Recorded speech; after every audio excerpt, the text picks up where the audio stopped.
আপনারা সাক্ষী 15.5 বছর একটি দলের উপর যেরকম জুলুম করা হয়েছে বাংলাদেশের অন্য কোনো দলের উপর সেই জুলুম করা হয়নি। এই দলটার নাম হচ্ছে বাংলাদেশ জামাত ইসলামী। 1-2 করে 11 জন দায়িত্বশীল শীর্ষ নেতাকে অত্যন্ত ঠান্ডা মাথায় বিচারের নামে জুলুম করে তাদেরকে হত্যা করা হয়েছে। আমাদের শত শত কর্মীকে খুন করা হয়েছে। আল্লাহ তাআলার দরবারে দোয়া করি আল্লাহ তাদেরকে শহীদ হিসাবে কবুল করুন।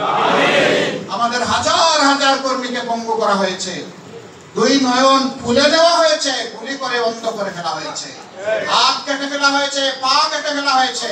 এই যন্ত্রণা আমরা বুকে নিয়ে চলছিলাম, কিন্তু আমরা পরিষ্কার ঘোষণা করেছি আমরা কারো উপর প্রতিশোধ নেব না। এই দেশে যদি পট পরিবর্তনের পর কোন দলের প্রতিশোধ নেওয়ার অধিকার বর্তায়, সকলের আগে বর্তাবে বাংলাদেশ জামাত ইসলামী এবং ইসলামী ছাত্র শিবিরের। আমরা যদি প্রতিশোধ না নেই তাহলে আমরা জানিয়ে দিচ্ছি কাউকেই আমরা প্রতিশোধ নিতে সহজে দেব না ইনশাআল্লাহ। প্রতিশোধ প্রতিহিংসার জন্ম দেয়। প্রতিহিংসা সমাজে খুনের পরিবেশ সৃষ্টি করে। আমরা সামগ্রিকভাবে ক্ষমা করে দিতে চাই, কিন্তু ব্যক্তিগতভাবে যিনি অপরাধ করেছেন ইনসাফের দাবি হচ্ছে তাকে তার অপরাধের শাস্তি পেতে হবে। কিন্তু তাই বলে কেউ আমরা আইন হাতে তুলে নেব না।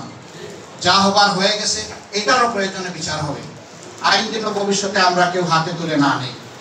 যেই এ পর্যায়ে একটি ইসলামী সঙ্গীত আমির দক্ষিণ এশিয়ার বৃহত্তর ইসলাম সভাপতি এবং আজকের এই প্রোগ্রামের সঞ্চালক বিদায় নিয়েছেন নবম শ্রেণীর ছাত্র শহীদ তাহমিদ।